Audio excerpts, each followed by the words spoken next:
ఒక చేత్తో బిడ్డను హత్తుకుంది, మరో చేత్తో ట్రాఫిక్ ను శాసిస్తోంది. ఆమె ఒక తల్లి, అంతకంటే ముందు ఒక బాధ్యత గల పోలీసు అధికారి.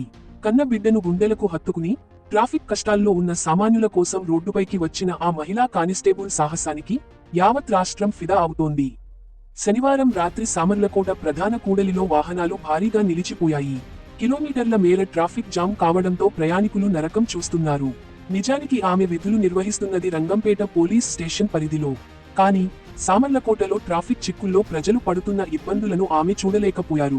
అప్పటికే రాత్రి సమయం కావడంతో తన చిన్నారి బిడ్డను వదిలి వెళ్లలేని పరిస్థితి. అయినా సరే ఆ తల్లి వెనకడుగు వేయలేదు. బిడ్డను చంకలో ఎత్తుకుని వాహనాలను క్రమబద్ధీకరిస్తూ ఒక సూపర్ ఉమెన్ లా రంగంలోకి దిగారు.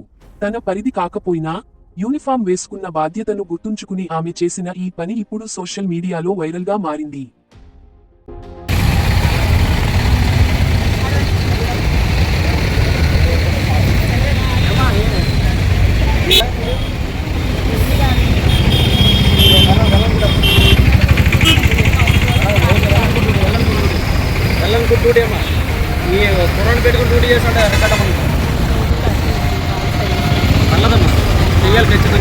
మీరు ఏ స్టేషన్ పరిదమ్మా? ఎందుకు ఎక్కడ మీరు విధులు నిర్వహిస్తున్నారు? ఓకే, థ్యాంక్ యూ అమ్మా.